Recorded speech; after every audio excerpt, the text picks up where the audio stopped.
자, 잠시 쉬었으니까 시작하겠습니다. 이 시간에 이사야 52장이 몇 절 남지 않았기 때문에 시간이 되는 대로 이사야 53장을 시작하겠습니다. 53장을 읽고 시작하겠습니다. 53장은 그 문장이 짧은데, 이사야 53장은 짧은데 설명을 하자면 많이 할 수 있는 그런 주제가 바로 이사야 53장이 되겠습니다. 여하튼 이사야 52장 11절부터 15절까지요. 15절까지 말씀을 하고 시간이 잘하는 대로 시간이 되는 대로 이사야 53장 일부를 시작하겠습니다. 자, 이사야 52장 11절부터 보겠습니다. 너는 떠날지어다. 거기서 나오고 부정한 것을 만지지 말지어다. 그 가운데서 나올지어다. 여호와의 기구를 매는 자여 스스로 정결케 할지어다. 여호와께서 너 앞에 행하시며 이스라엘의 하나님이 너희 뒤에 호위하시리니 너희가 황급히 나오지 아니하며 도망하여 행하지 아니하리라. 이렇게 됐어요. 이 말씀을 보면 10절, 11절, 12절 두 절 말씀을 지금 봤는데요. 이 말씀을 보면 마치 출애굽할 때의 상황과 비슷한 그런 상황이죠. 그런데 이제 이스라엘 백성들이 애굽에서 출애굽할 때는 급히 나왔죠. 6월절을 급히 치르고 나왔어요. 근데 여기에서 보면은 그렇게 황급히 나오지 아니하고 도망하지 않는다. 그러니까 유유자적하리라 이제 이런 것이 되겠죠. 여기서 보면 출애굽할 때와 차이가 뭐냐면 출애굽할 때는 사실 하나님의 은혜를 입었지만 이스라엘 백성들이 하나님을 안 것은 아니죠. 하나님의 은혜를 입어서 모세를 통해서 모세는 하나님을 알았지만 정확하게 얘기하면 모세는 하나님을 알았지만 모세의 인도를 받는 이스라엘 백성들은 하나님을 알지 못한 자들이에요. 사실은 하나님의 인도함을 받았지만 하나님을 알지 못하는 자들이에요. 다만 모세만 하나님을 아는 자예요. 근데 지금 모세는 하나님을 아는 자고 그러면 이스라엘은 하나님을 모르는 자라고 지금 말씀을 드렸잖아요. 이 상황이 지금 이스라엘 백성들을 하여금 출애굽을 하게 되잖아요. 자, 이것을 이때 당시와 이게 좀 출애굽 과정을 연상하게 하는 그런 내용이기 때문에 지금 말씀드리는 거예요. 지금 바벨론 포로에서 노임을 받는 거거든요. 이게 결국 이제 고레스 왕 때 바벨론이 멸망하고 메대와 바사 고레스 왕 원년에 일어날 일들이죠. 이제 그게 스스로 나온다고 되어 있지만 사실은 고레스 왕이 타국에서 볼모로 잡혔던 자들, 즉 포로로 붙잡혀 온 자들을 다 자기 본고로 귀환 정책을 썼기 때문에 그래서 일어난 일들이었죠. 그래서 이제 여기서 황급하게 쫓겨가는 것 같이 그렇게 이제 도망하는 것 같이 쫓겨가는 것 같이 그렇게 급박하게 나오지 않고 자연스럽게 유유자적해서 나오는. 왜냐하면 매임에서 노임을 받으니까.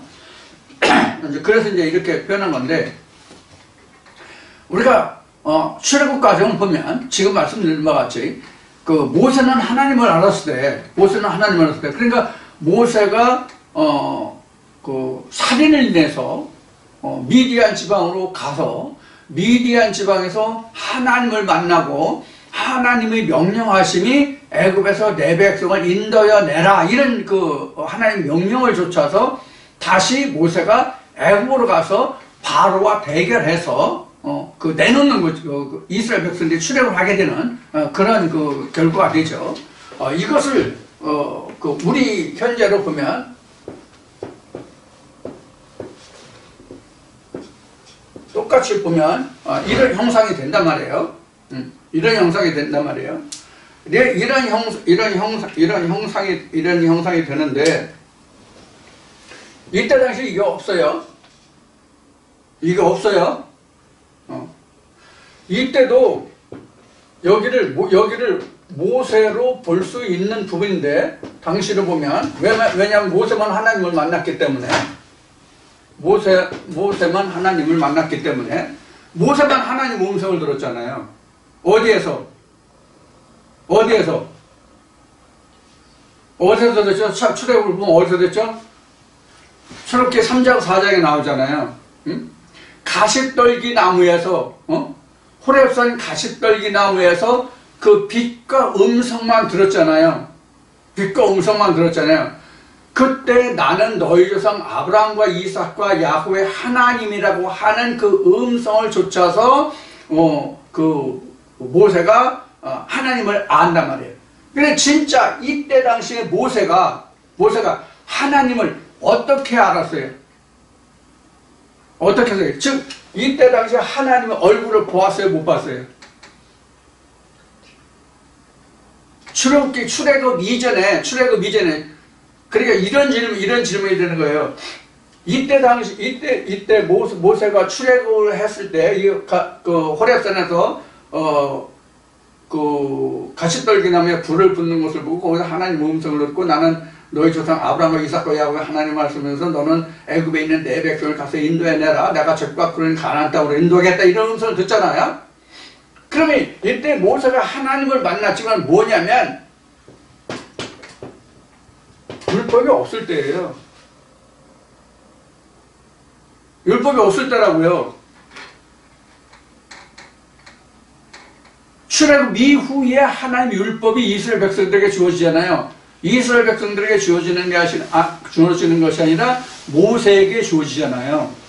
하나님 율법이 본문이지만, 근데 그 율법도 출애굽기 20장에서 1차적으로 하나님 음성이 그때 들리고 십계명이 그 하나님의 법이 최초로 주어지는 시기죠. 그러다가 이사야란다. 출애굽기 20장에서 처음으로 하나님 음성이 이렇게 들리고, 그 다음에 모세가 시내산으로 올라가서 첫 번째 돌을 갖고 내려왔을 때 아론이 이스라엘 백성을 충동질해서 금송아지를 만나서 하나님을 섬기는 이것이 금송아지를 통하여 이것이 하나님이라고 하는 그런 그 장면을 보고 첫 번째 돌벽이 깨지고 다시 올라가서 이사야 34장에서 두 번째 돌벽을 받은 것이 오늘날 우리가 지금 말하고 있는 십계명 구약의 모세가 받았다고 하는 십계명 돌비란 말이에요. 돌판이란 말이에요. 이것을 우리가 연상하라고, 이것을 우리가 항상 염두에 두고 있어야 된다고요. 창세기 1, 2, 3장과 이 지금 말하는 모세의 출애굽까지 항상 우리가 염두에 살아서 역사해야 돼. 항상 이 역사가 돌아가야 돼요. 그럼 항상 이런 그림이 주어진다고. 그럼 이때 당시에 출애굽을 할 때 당시에 이스라엘 백성들이 하나님의 율법이 없었을 때라고. 이것은 뭐와 같으냐면 아브라함이 갈대아 우르에서 아브라함이 아브람 때에 갈대아 우르에서 하나님의 음성을 듣고 가나안을 갔지만 그때 성경에 기록하기는 말씀을 보면 아브라함이 하나님의 음성을 듣고 쫓아갈새 그가 갈 바를 알지 못하였다고 되어 있다고요. 여기서 진일보한 것이 아브라함은 갈 곳을 알지 못하고 가서 정착한 곳이 가나안 땅 마물의 상수리 나무 밑에였잖아요. 이 지난번에 말씀드렸으니까 오늘은 좀 빼고요. 자, 거기서 진일보한 것이 뭐냐면 모세는 지금 가나안 땅을 가고 있는데 모세가 가나안 땅을 가고 있다는 것은 지금 아브라함이 창세기 17장에서 지금 그 가나안 땅 언약받은 그것의 첫 번째 실현 단계잖아요. 모세가 출애굽한 것은. 그러니까 아브라함은 갈 바를 알지 못하고 갔고 모세는 어디로 가야 할지를 알고 갔고 이 차이가 있단 말이에요. 그러나 아직 율법은 없었다. 이것을 우리가 염두에 두고 있어야 된단 말이에요. 이 얘기가 뭐냐면 하나님의 음성을 듣긴 들었는데 하나님의 실체가 뭔지 몰랐다는 얘기예요. 모세조차도 이런데 이스라엘 백성들은 어떻게 했어요? 모세에 해당하는 요 지성소에, 모세가 지금 이 지성소에 해당하잖아요. 모세가 여기 지성소에 해당하는데 여기 제사장들이 있잖아요. 여기. 근데 출애굽할 때는 제사장들도 없었잖아요. 제사장들이 세워지는 것은 율법을 돌비의 계명을 율법을 받은 후에 제사장들이 생겨나지 그 이전엔 제사장들은 없었잖아요. 레위 족속이 있었지만은 레위 족속이 제사장 족속이 되지 않았을 때잖아요. 그러니까 이스라엘 백성은 구분이 없는 거야. 이렇게 된 거야. 모세가 앞서 있고 지성소로 앞서 있고 이스라엘 백성이 이렇게 된 거야. 그러니까 성소와 그 뜰이 구분이 없었던 때란 말이에요. 이것을 생각하면 우리하고 똑같다고 지금 이 과정이. 우리도 지금 하나님의 음성을 쫓아가는데 하나님의 음성을 듣긴 들어서 하나님의 음성을 쫓아가는데 우리가 아브라함같이 갈 바를 알지 못해. 갈 바를 알지 못하다가 하나님의 음성을 점점 더 내게 세미한 음성으로 그러니까 확실한 자세한 음성으로 들려와서 아 내가 가나안 땅을 가야 되는구나 하는 것을 알게 되는 거예요. 그때부터가 우리는 모세의 출애굽과정과 같은 거예요. 그래서 이제 여기가 비로소 이제 광야가 되는 거예요. 여기 애굽에서 나와서 애굽에서 나와서 광야에 왔을 때 신의 산이라는 것이 주어진다고. 신의 산이 주어졌을 때에 출애굽기 20장, 출애굽기 31장인가? 출애굽기 34장 이렇게 해서 여기는 하나님 음성, 여기 하나님 음성, 여기서는 1차 돌비, 2차 돌비 이렇게 되거든요. 그래서 우리 보면 여기가 하나님 음성, 1차 돌비, 2차 돌비 이렇게 된단 말이에요. 각자로 보면. 이것을 크게 폭넓게 보면 아브라함 시대에, 모세 시대에, 그리고 현재 우리 시대에 이렇게 쫙 이렇게 이게 이끌어져 오는 거란 말이에요. 성경 역사가. 이런 과정이 우리가 그려져야 된다 그런 얘기예요. 지금 이 말씀들을 볼 때.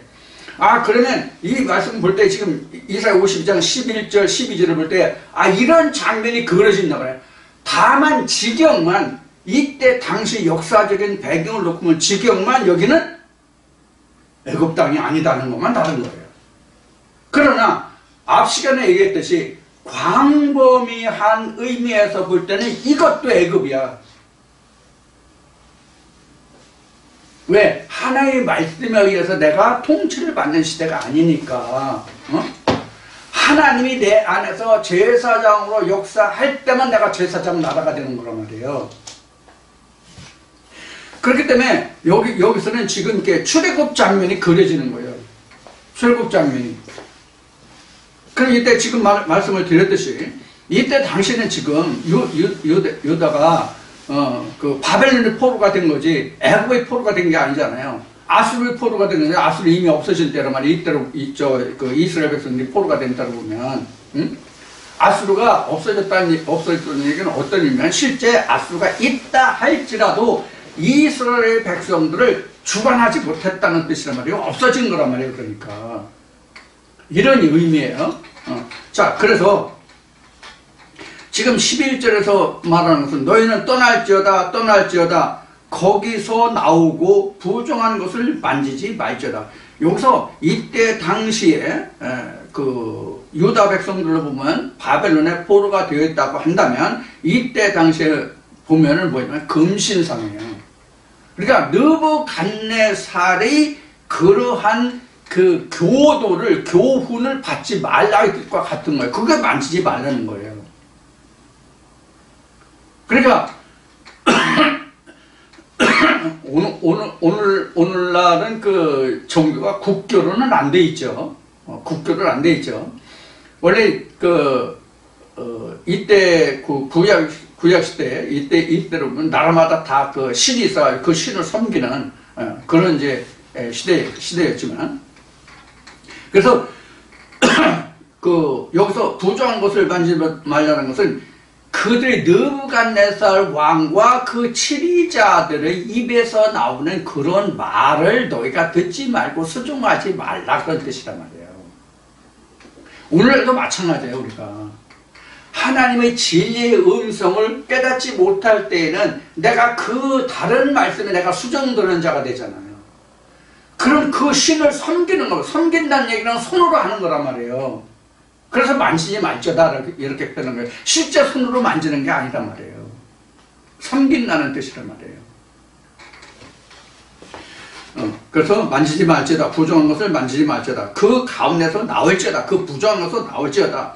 여호와의 기구를 메는 자여 스스로 정결케 할지어다. 여기서 여호와의 기구를 메는 자여라고 하면은 굳이 출애굽해서 이스라엘 백성들이 광야 40년을 보면, 가나안 땅 들어갈 때까지 40년을 보면 이 그 하나님의 기구를 메는 자들은 레위 족속이었잖아요. 그래서 같은 레위 족속이라도 아론이 그 아들들 중에서 어느 자손은 성막을 모를 메고 단을 메고 법궤를 메고 이렇게 다 업무가 분담이 되어 있었잖아요. 이것이 지금 여기서 보면 기구를 메는 자거든요. 그러면 지금은 이 기구를 메는 자가 뭐예요, 지금? 기구를 메는 자가 뭐예요? 우리가 지금 옛날 이스라엘과 같이 한 교회가 있어서 야곱의 그 한 자손들이 있어서 각 지파가 12지파가 있어가지고 그 지파별로 해서 너는 이런 업무를, 너는 이런 업무를, 너는 이런 업무를 이렇게 된 게 아니잖아요, 지금은. 그러면 지금은 우리가 여호와의 기구를 메는 자가 지금 뭐가 그럼 여호와의 기구를 메는 자가 될 거냐 하는 거예요. 그럼 여호와의 기구에서 가장 중요한 게 뭐예요? 여호와의 기구 중에서 가장 중요한 게 뭐예요? 법궤요. 법궤 중에서 뭐예요? 돌판이에요. 그러면 출애굽 당시에는 이스라엘 백성들이 이 하나님의 기구를, 여호와의 기구를, 하나님의 기구를 메는 자들이 레위 족속에 한해 있었거든요. 그럼 현재 우리에게 있어서 레위 족속이 어디 있냐고. 레위 족속이 어디 있냐고. 그래서 현재 우리에게 있어서 여호와의 기구를 메는 자들은, 하나님의 성막 성전의 도구를 메는 자들은 진리의 말씀이 바로 이 도구가 돼요. 왜냐하면 지성소를 이루는 것이, 성소를 이루는 것이 진리의 말씀이잖아요. 그러면 뭐가 성막이 돼요, 오늘날은? 그럼 성막이 뭐가 돼요? 성막이 본문 말씀이 성막이 되는 거예요. 본문 말씀이 성막이 되고 진리의 말씀이 지성소가 되는 거라고. 그래서 결국은 지금 오늘날에 있어서는 이 성구를 여기 성구라고 하나 기구라고 나왔던데, 여호와의 기구를 메는 자는 결국은 오늘날은 뭐냐면 말씀드려요. 옛날 출애굽 당시에는 레위 족속들이 이것을 담당했지만은 오늘날은 말씀드리란 말이에요. 그래서 기구를 메는 자여 스스로 정결케 할지니라. 그래서 이들은 항상 그 성소에 들어갈 때나 뭐 할 때나 항상 그 성소에 물로 씻고 먹을 때도 먼저 그 손을 씻고 이렇게 했잖아요. 이게 이제 정결규례에 들어가는 그 이스라엘 제사장들, 이스라엘 백성들이 주어진 정결규례에 속하는 그런 거였단 말이에요. 그것을 우리가 연상하면 여기서 정결케 한다는 것이 뭐냐면, 여호와의 기구를 메면 그 정결하지 않으면 뭐예요? 액을 당했잖아요. 예를 들어서 구약 때에도 그 다윗이 그 여호와의 법궤를 뺏겼다가 오나의 타작마당인가요? 거기서 왔을 때 그 굴만가 뭐 수레가 거기서 떨어졌을 때 그걸 만지는데 어떻게 해서 죽었잖아요. 이러한 그 정결케 하지 못하면 바로 이렇게 죽기 때문에. 그래서 이스라엘 백성들은 하나님이 처음에 모세에게 출애굽기 20장에서 이렇게 쭉 이제 그 계명을 말씀하시고, 모세가 모세를 시내산에 오르라고 할 때에 그 이스라엘 백성들 오르지 말라. 모세 너와 그 여호수아만 올라와라. 이렇게 지금 설명하고 있잖아요. 계시록에서. 계시록 출애굽에서. 그런 것과 마찬가지. 이게 바로 정결한 거예요. 우리를 보면, 여기가 모세라고 얘기했죠? 그럼 여기가 여호수아인 거예요. 이게 뒤따라 올 자라면 이스라엘 백성들이고, 이런 이제 결과가 되는 것이거든요. 자, 그래서 여기에서 정결케 한다는 뜻은 바로, 성결케 된다는 것과 같은 의미로 이 말씀을 보아도 무방해요. 그런 자가 여호와의 기구를 매는 자가 되는 거예요. 그러니까 스스로 정결케 하고 여호와께서 너희 앞에 행하시며 이스라엘의 하나님이 너희 뒤에 호위하시리니 너희가 황급히 나오지 아니하며 도망하여 행하지 아니하리라. 자, 여기 보면 이스라엘의 하나님이 너희 뒤에, 또 그 앞에는 여호와께서 너희 앞에, 이렇게 되는 거예요. 그러니까 하나님이 앞에도 뒤에도 다 인도하신다의 뜻이에요. 그럼 앞이 뭐냐? 깨달아진 말씀이에요. 뒤에는 뭐냐? 항상 하나님의 말씀이 우리를 뒤를 따르는 거예요. 하나님의 행하신 말을 우리가 알지 못하는. 그래서 모세가 하나님을 대면하여 보았다라고 성경은 신명기에서 기록하고 있지만, 실제로 모세에 대해서 기록한 것을 보면 모세도 하나님의 행하신 말을 직접 목도하지 못했다고 기록한 부분이 있잖아요. 모세를 바위틈에 숨기시고 하나님이 지나가신 후에 그 흔적만 보았다고 하는 말씀이 있잖아요. 신명기에. 신명기 몇 장인지 기억이 안 나는데 바로 이런 거란 말이에요. 그래서 하나님이 앞서 행하시고 뒤에 쫓아오시고, 그러니까 하나님이 항상 앞뒤에서 우리를 호위하시고 계신 거예요. 그럼 앞섰다는 것이 뭐냐면 깨달아진 말씀이 앞서 행하심이고요. 그들의 뒤따라 오는 말씀들이 더 많은 거죠. 사실 우리가 따지고 보면 무슨 의미로, 어떤 의미로 말씀드리냐면 우리가 아직 알지 못하고 깨닫지 못하는 그런 말씀들이 더 많다는 얘기예요. 아무리 우리가 성경을 많이 알고 해박한 성경 지식, 하나님의 영을 받아서 하나님을 증거한다 할지라도 우리는 인간이라고. 모세가 말한 것이 나는 여호와 입술이 뻑뻑하고 둔하다고.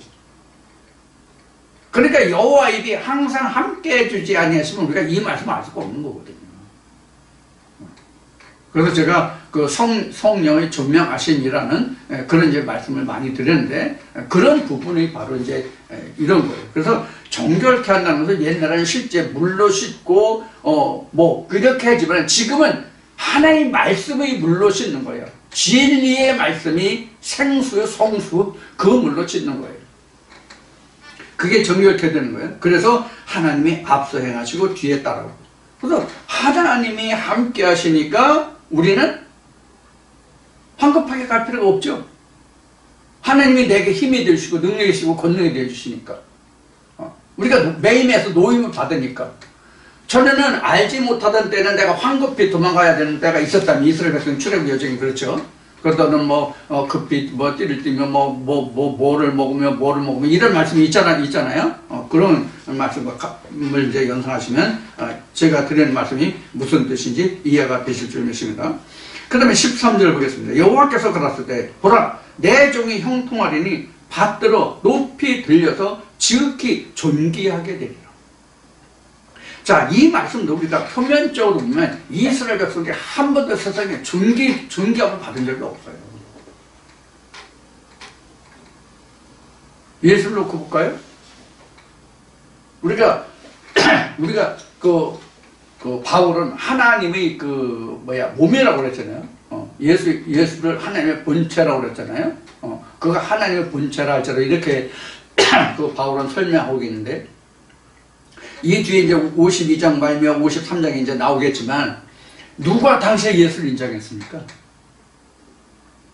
누가 당시에 예수를 인정했냐? 자, 그럼 예수는 그렇다 치고, 자, 모세를 보자고. 모세가 애굽 땅에 가지고 바로나 애굽 백성들에게 환대를 받았습니까? 이스라엘 백성들조차도 광야에 나왔을 때 우리를 애굽에 그냥 두지 왜 광야 이 황망한 땅에 나와서 죽게 하느냐? 먹을 것이 있느냐, 고기가 있느냐, 마늘이 있느냐, 부추가 있느냐, 이렇게 원망했잖아요.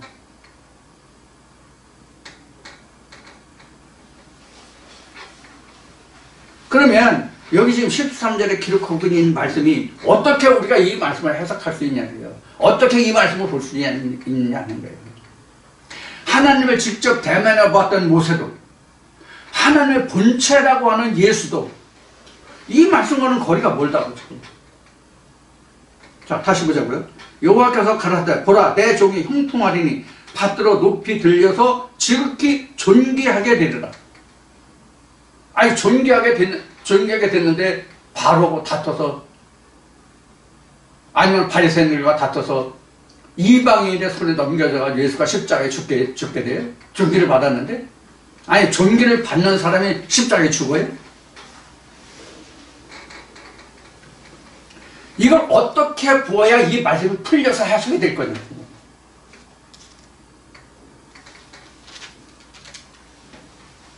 이런 것이 우리가 성경을 보면 굉장히 뭐랄까 난해하다 그럴까? 해석하기 어려운, 풀기 어려운 그런 부분, 난해하다는 부분이 바로 이러한 부분들이라고 그래요. 전부 뭐 이방들이 뭐 와서 너에게 뭐 절하고 굴복하며 뭐하고 이런 말씀들이 있잖아요. 실제로 그런 적이 있냐고. 그럼 어떤 경우에 그럼 이 말씀이 우리가 해석이 될 수 있냐 하는 부분을 찾아봐야 돼요. 표면적으로 보면 그게 안 되잖아요. 해석이 안 되잖아요. 응? 우리가 말로는 뭐 존귀를 받았습니다, 뭐 하십니다라고 할 수 있지만 실제 당시에 모세나 예수를 보면 많은 선지자들을 보면 그렇단 말이에요. 이게 이제 이사야 53장에만 적나라하게 나오는데 이런 경우가 없었거든. 그럼 성경으로는 허구야? 하느님이 거짓말 하시는 거야? 하느님이 신실하시다면, 하느님 말씀은 거짓됨이 없다면, 그러면 이렇게 실제로 이루어져야 맞잖아요. 저나 여러분들이 지금 우리가 하나님을 우리가 아는 지식에 이르러 있는 우리가 하나님의 자녀들이라면 우리가 나가서 이런 존귀를 받습니까?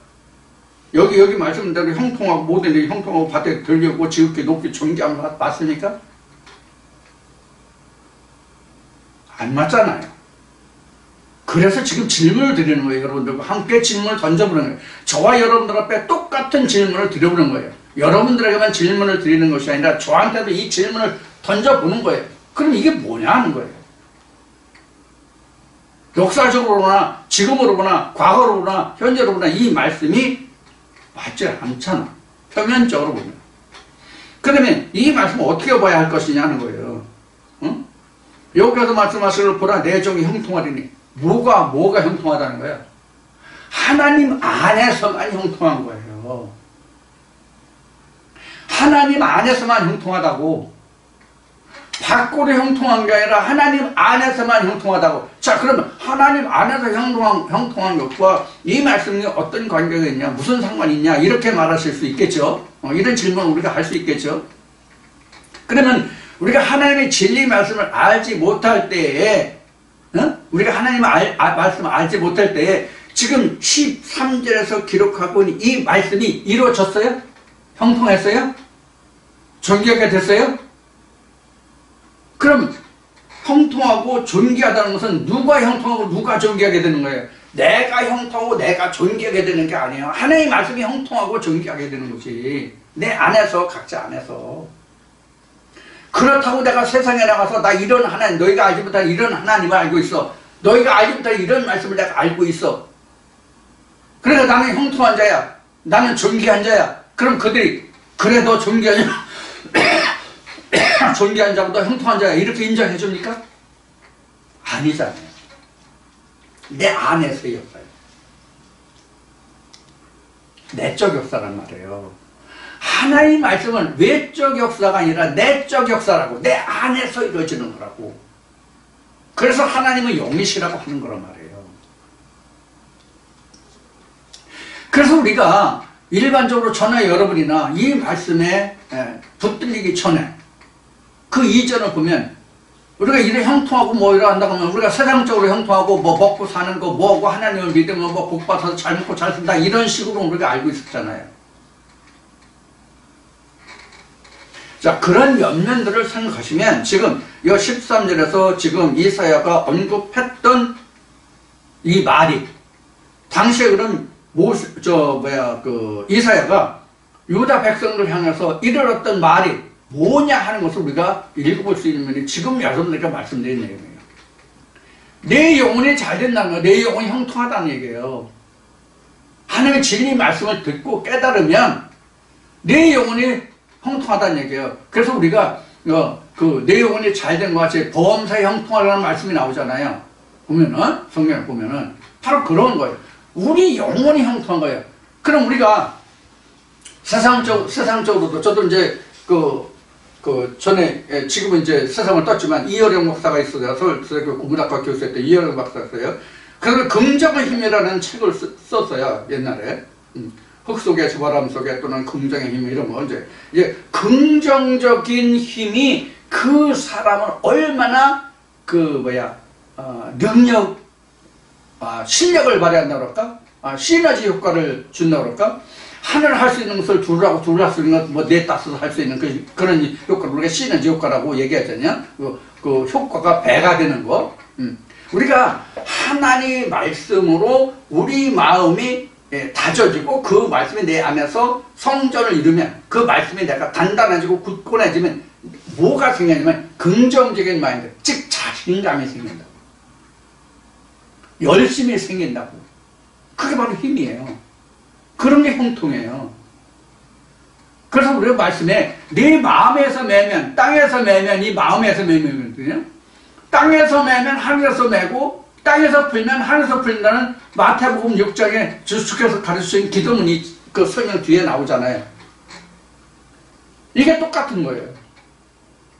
그래서 주기도면서 이제 우리 죄를 사여주시고 뭐 이런 말씀이 쭉 나오는 게 바로 그런 거란 말이에요. 이거 똑같은 맥락으로 이 13절을 보시면 돼요. 그래서 우리 영혼이 형통하고 우리 영혼이 존경을 받는 거예요. 우리 영혼이 존경하고 우리 영혼이 형통하다는 결국은 뭐예요? 말씀의 형통함이고 말씀의 존경함이란 말이에요. 이것을 통해서 그럼 하나님은 무엇을 받으시나? 찬송과 영광을 받으시는 거예요.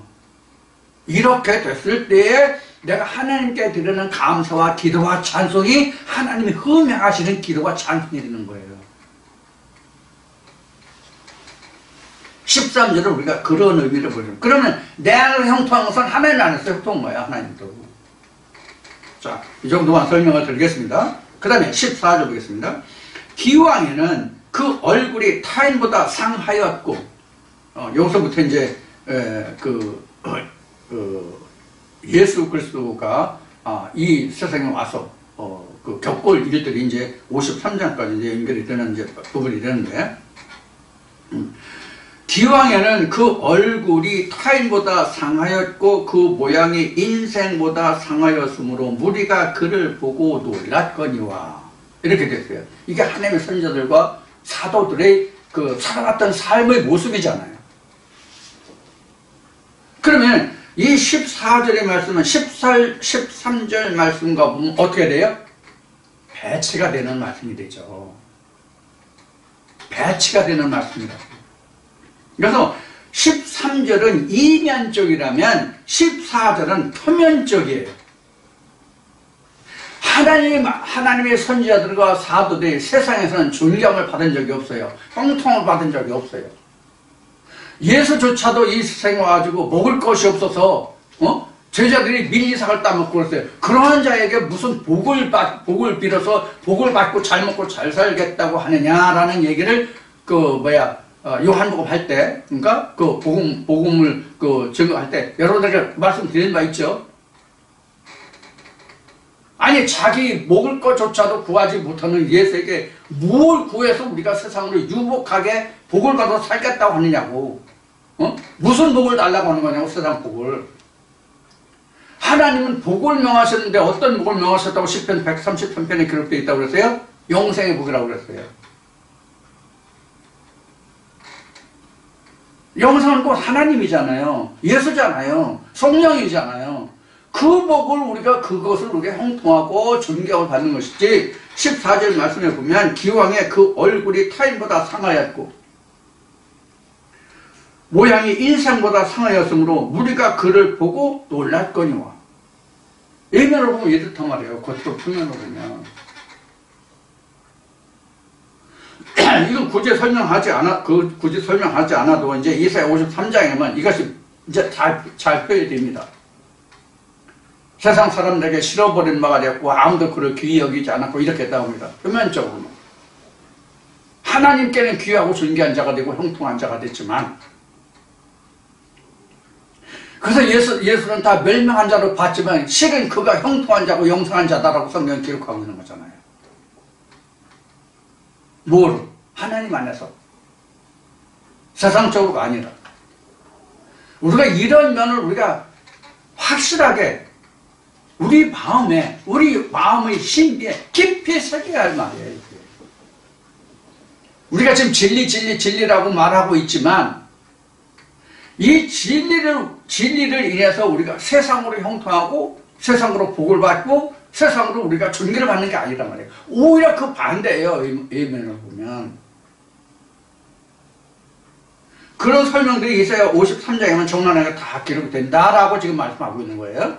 자, 그러면 여기서는 이사야 52장 14절에서 이제 요 정도만 말씀을 드리고 15절 보겠습니다. 후에는 그가 열방을 놀랄 것이며 여러분 그를 인하여 입을 봉하리니 이는 그들이 아직 전파되지 않은 것을 볼 것이요 아직 듣지 못한 것을 깨달을 것임이니라. 이렇게 이제 그 설명한다 기록하고 있는데, 그럼 여기서 열방을 놀랄 후에는 표면적으로 14절은 이렇게 이제 그 모양이 인생보다 못했고 상하였고 이렇게 이제 설명을 하고 있잖아요. 근데 15절에 보면 후에는 그가 열방을 놀랄 것이며, 그러니까 14절은 열방이 이렇게 이제 존귀하지도 타인보다 상하였고 모양이 인생보다 못하고 상하였고 놀랬고 이런데 뒤에 그 후에는 그가 열방을 오히려 놀랄 것이라. 그럼 앞에는 그 하나님이 선지자나 사도들이 이렇게 됐는데 이들을 인해서 후에는 열방이 놀래고 열왕은 그를 인하여 입을 봉하리니, 입을 봉하는 할 말이 없다는 얘기죠. 봉하리니 이는 그들이 아직 전파되지 않은 것을 볼 것이요 아직 듣지 못한 것을 깨달을 것입니다. 자, 여기서 우리가 두 가지 면을 우리가 살펴봅시다. 두 가지 측면은 항상 제가 말하지만 겉과 표면적인 것과 이면적인 거예요. 겉으로 드러나는 것과 그 속에 있는 것, 감춰진 것이 뭐냐 하는 거예요. 그것을 한번 보자는 얘기죠. 자, 열왕은 그 입을 봉하고 그들이 아직 전파되지 않은 것을 볼 것이라고 그랬어요. 그럼 우리가 표면적으로 봅시다. 하나님의 선지자들이, 하나님의 사도들이 전하고 증거하는 것을 하나님을 믿는다고 하는 자들도 받아들이지 않았어요.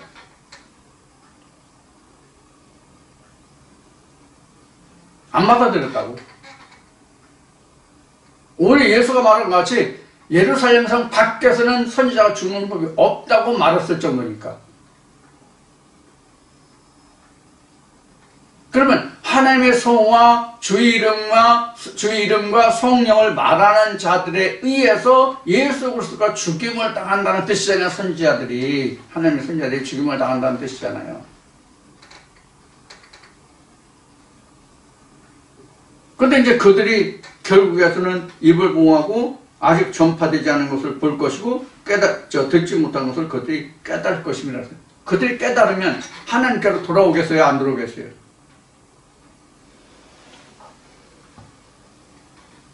돌아와야 맞죠? 그럼 돌아왔습니까? 그러면 이방인은 절대로 안 들어오는 거예요.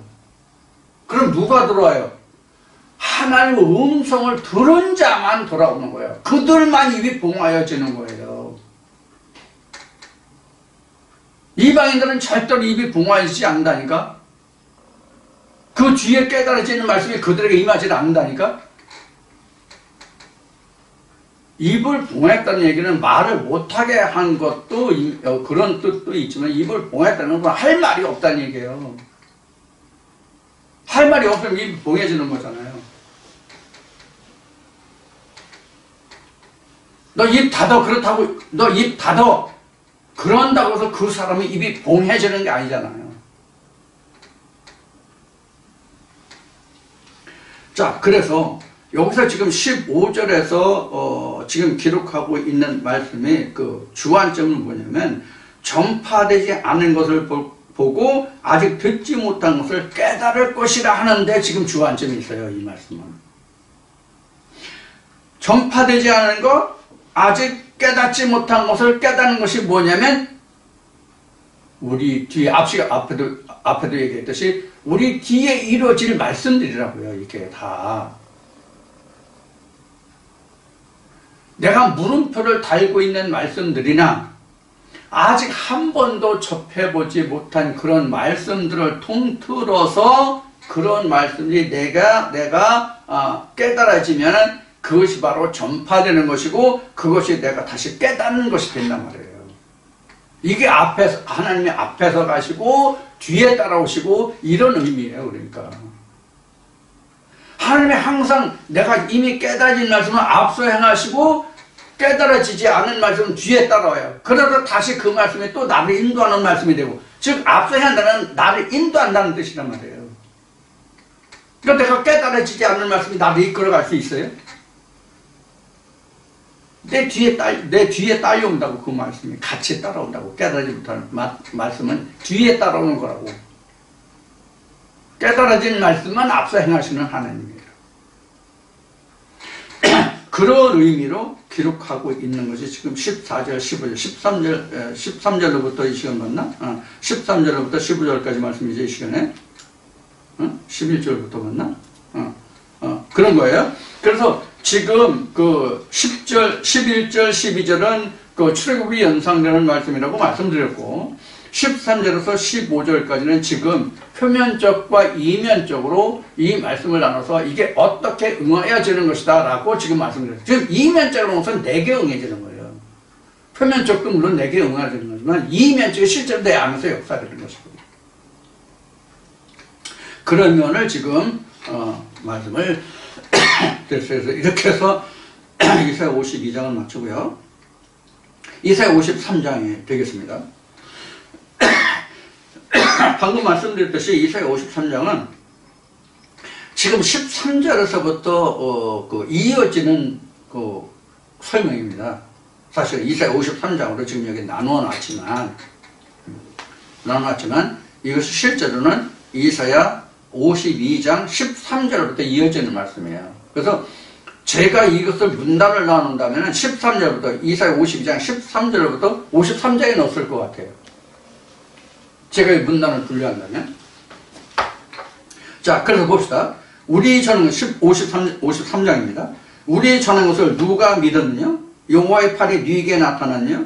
그는 주 앞에서 자라나기를 연한 술 같고 마른 땅에서 나온 줄기 같아서 고운 모양도 없고 풍채도 없은즉 우리 보기에 흠모할 만한 아름다운 것이 없도다. 이게 바로 뭐냐면 하나님의 선지자들에 대한 표현이에요. 하나님의 선지자들에 대한 표현이라고. 지금 이 말씀이 사실은 복음서에 예수 그리스도에 관해서 설명한 부분이죠. 이사야 말씀을 인용한 말씀이거든요.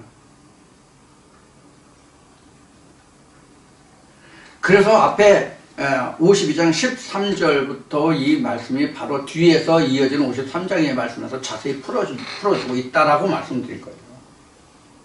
사실 이사야 52장 13절부터 15절까지의 말씀을 내가 충분히 이해할 수 있다면 각자 자신이 내가 충분히 이해할 수 있다면 이사야 53장은 별도로 풀어볼 말씀이 사실은 없다고 해도 과언이 아니에요. 이사야 53장. 이사야 53장에서 그래서 이제 1절부터 2절까지의 말씀을 보면은 이게 예수 그리스도에 관한 묘사예요.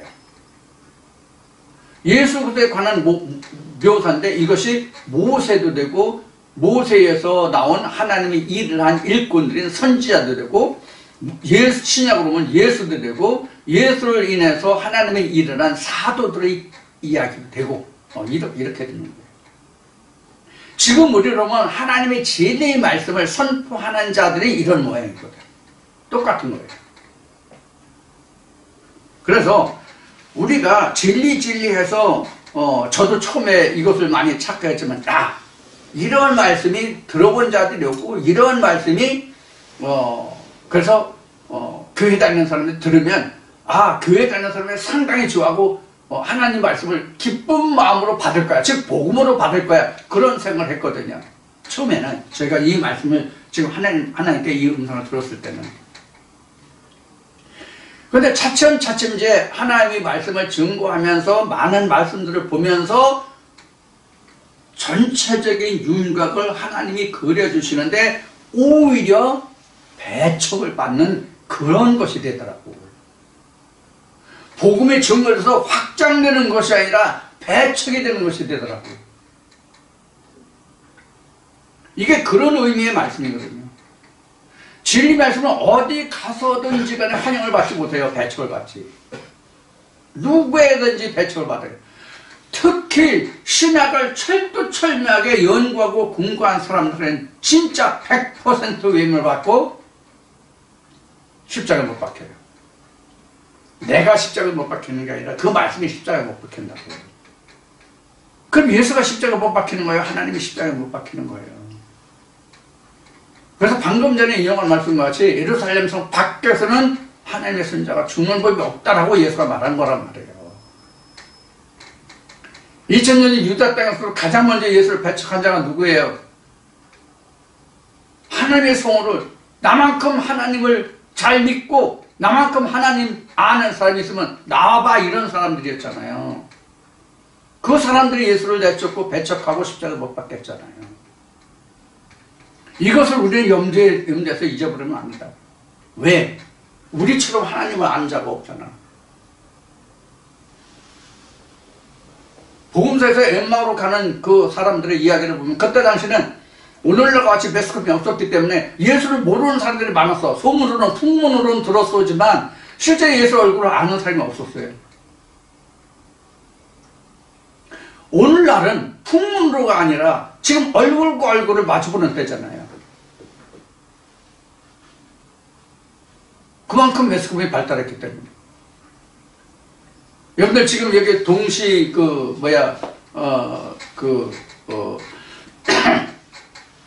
녹화가 아니고 동시 방송이 아니기 때문에 여러분들이 이제 녹화로 보는 것이지만 비록 녹화로 본다 할지라도 여러분들은 얼굴과 얼굴을 마주 보잖아요. 음성만 듣는 게 아니잖아요. 라디오 시대에는 얼굴을 못 보고 음성뿐이 못 들었잖아요. 그래서 옛날에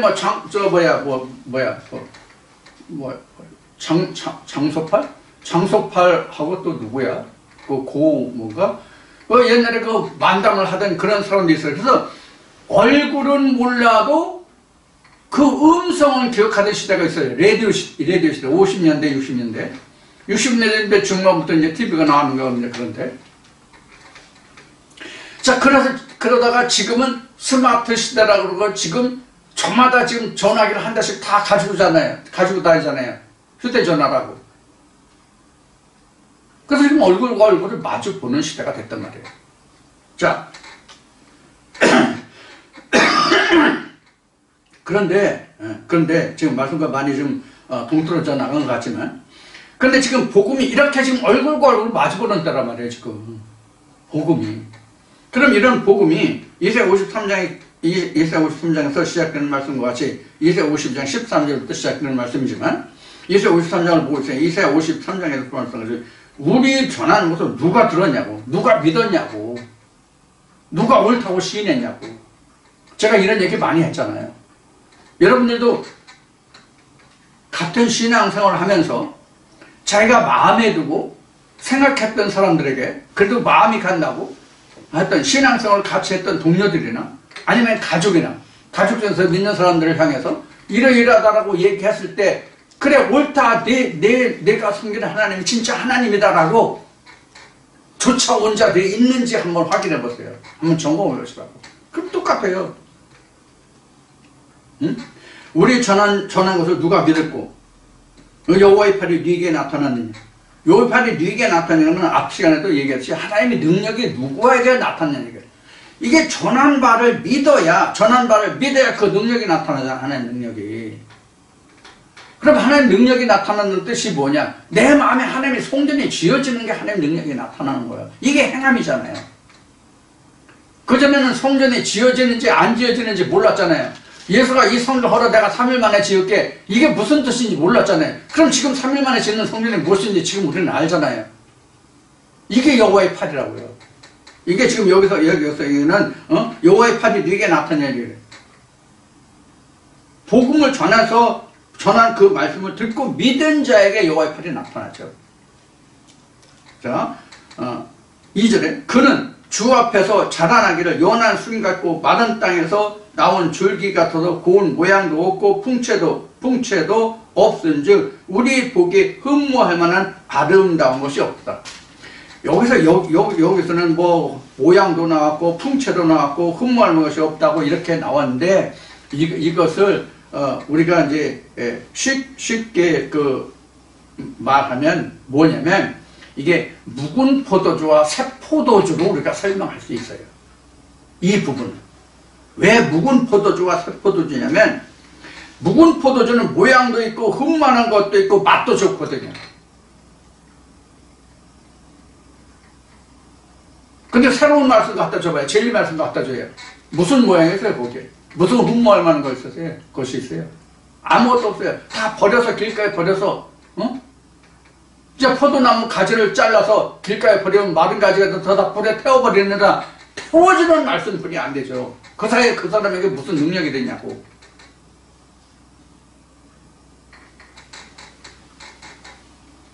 극상품의 포도나무라 할지라도 잘려져 나가면 내가 버리면 그다 볼 사람이 되고 마는 거라고. 그래서 2절에 기록하기에는 그는 주 앞에서 그는이라고 하는 것은 뭐냐면 진리의 말씀이에요. 여기 앞에 1절에는 전한 것, 이 복음이거든요. 응? 전한 것을 자라나기를 연한 순 같고 마른 땅에서 나온 줄기 같아서 이게 바로 힘이 없고 연약하다는 얘기예요. 힘을 못 써. 진리 말씀 힘 못 써요. 율법으로는 다 옳다고 시인하고 다 맞다고 그러고 같이 붙드는데 안 그렇다고 해요. 그래서 풍채도 없어요. 흠모할 만한 게 없어요. 그래서 묵은 포도주와 새 포도를 지금 비교해서 예를 들어서 지금 설명드리고 있는 거예요. 묵은 포도주는 누구나 다 맛이 좋다고 그러고 누구나 옳다 시라고 누구나 다 그 말씀을 다 믿고 쫓아와요. 잘 쫓아와요. 저만 느끼는 바가 아니라 여러분들도 아마 이미 겪은 말 거예요.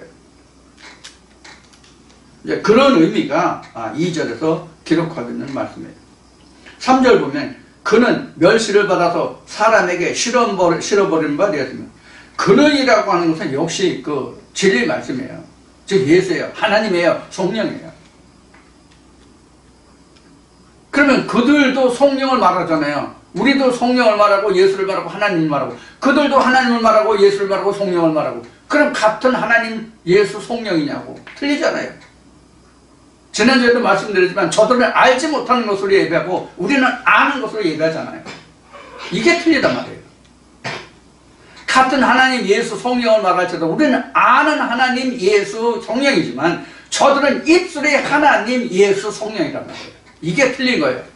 그래서 여러분들 자신도 지금 말한 입술이 하나님 예수 성령과 진짜 하나님의 성경에서 이룩한 하나님과 예수와 성령이 무엇인지를 여러분들이 어떻게 알고 어떻게 지금 깨닫고 있는지를 스스로 점검해 보시길 바랍니다.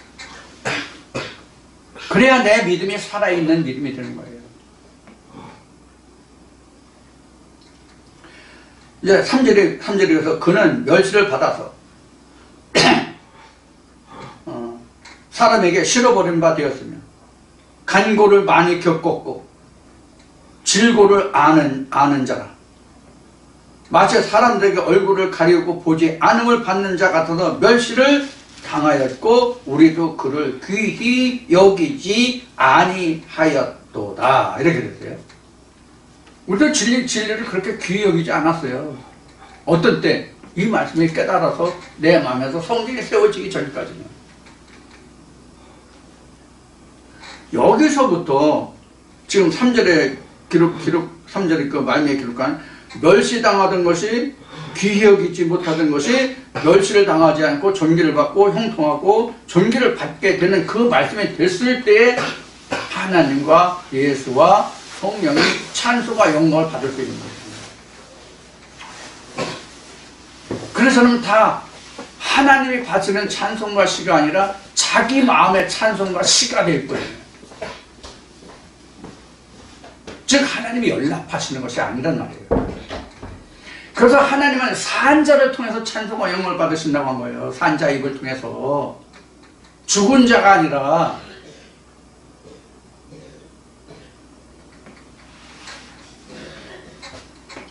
그래서 이제 여기 그 3절까지 그 3절 53장 1절부터 3절까지의 말씀을 보면은 사실 우리가 현재 이렇게 겪고 있는 말씀의 상황인 거예요. 그래서 복음의 전파가 힘들고 어려운 거예요. 주의 백성이 그래서 힘이 작다고 한 거예요. 하나님이 이스라엘 백성에서 너희는 이 세상에서 가장 적은 무리라고 적은 백성이라고 말씀하신 것 같아요. 하나님의 손으로도 헤아릴 수 있는 바예요. 하나님이 아브라함을 통해서는 하늘의 별과 같이 땅의 모래알 같이라고 말씀하셨지만 실제로 하나님의 백성은 귀한 거예요. 보석과 같은 거예요.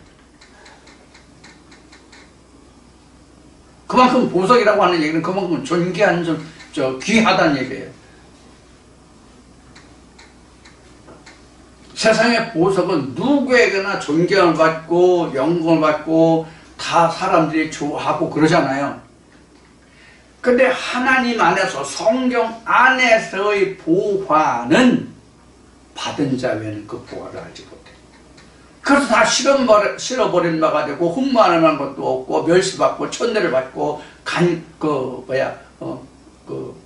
그런 고난을 받고 이제 이런 이제 말씀에 응하게 되는 거예요. 하나님이 이렇게 멸시천대를 받죠. 그럼 그들이 실제로 하나님을 멸시천대하나요? 예수를 멸시천대하나요? 성령을 멸시천대하나요? 아니죠. 그들만큼 하나님과 예수와 성령을 삼하고 그리워하고 섬기고 찬양하는 자들이 없죠. 이것이 놀라운 일이에요. 이것이 놀라운 일이라고요. 현재 지금 세계적으로 모든 나라들에서 민주주의 국가에서 겪고 있는 이게 표면적과 이면적이 바로 이러한 것들과 같아요. 진짜는 다 숨겨지고 가짜가 지금 진짜 행사하는 이런 시대라고요. 지금 미국 같은 경우는 이를 바로잡으려고 하는 정치 지도자가 있는가 하면 우리나라 같은 경우는 오히려 그런 거짓 쪽에 지금 나라를 거짓 쪽에 팔아먹으려고 하는 이런 그 시대가 됐다고요. 이게 악의 관영이에요. 성경에서 말하는 소돔과 고모라의 그 모양과 같고, 그 다음에 하나님이 아브라함에게 약속하실 때 가나안 땅에 제가 아직 관영치 아니었다라는 그 죄의 관영, 이 시대가 죄의 관영 시대라고요. 그럼 우리가 이런 때 우리는 믿는 사람들이 무엇을 우리가 생각해야 되냐면 오늘 말씀을 시작할 때도 말씀을 드렸어요. 우리는 이성을 해서 냉철한 비판과 냉철한 이성이 필요하다고. 우리는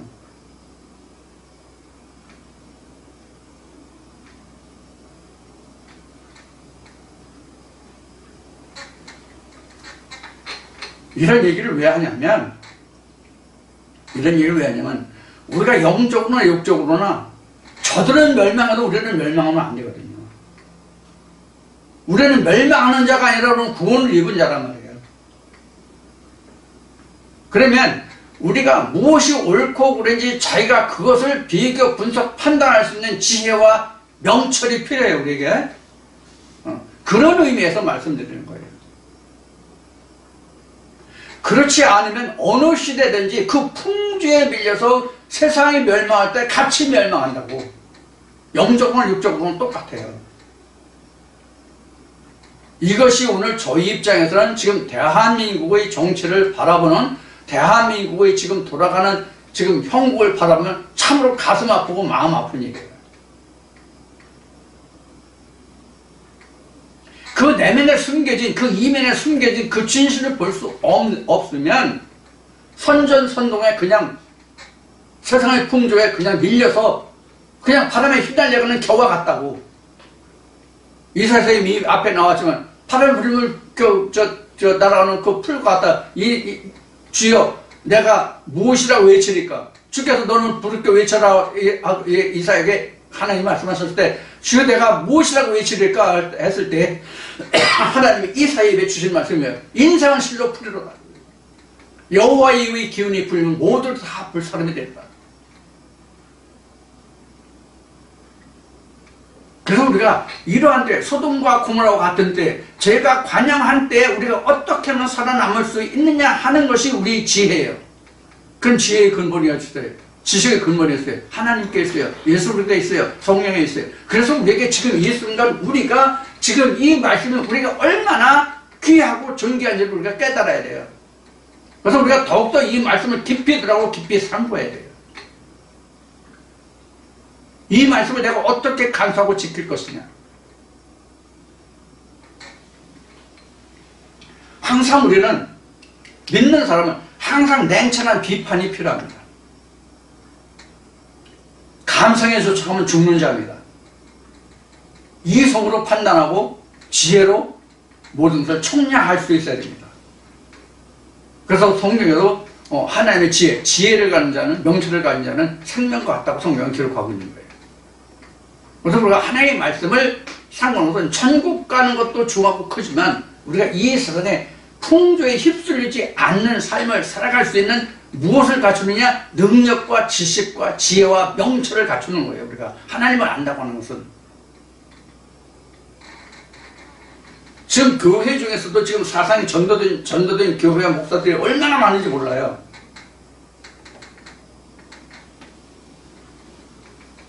이건 성경을 모르는 거예요. 하나님을 모르는 거예요. 자, 오늘 이제 이사야 53장 3절까지 말씀을 우리가 살펴봤습니다. 나머지 이사야 53장 4절로부터는 다음 주에 여러분들과 함께 살펴보도록 하겠습니다. 오늘 끝으로 하나 광고 겸 말씀드리고 싶은 것은 지금은 이제 녹화잖아요. 녹화인데 한 번쯤 시도해서 잘 되면 녹화를 안 하고 바로 생방으로 할 수 있도록 그렇게 지금 해보려고 생각을 하고 있습니다. 그래서 지난번에 2번쯤 집에서 잠깐 테스트를 한번 해봤는데 잘 될 것 같아요. 그래서 다음 주든가 아니면 다음 주 아니면 1월 1일 송고영신 예배라든가 이때를 통해서 한번 시도를 해보려고 합니다. 그럼 그때 여러분들 사인이 울리면 구독 신청을 해 놓으신 분은 사인이 울릴 겁니다. 사인이 울리면 열어주시고 우리가 동시 생방으로 한번 해볼 수 있도록 그렇게 시도를 해보겠습니다. 자, 오늘 여기서 마치고 다음 주에 다시 뵙겠습니다. 감사합니다.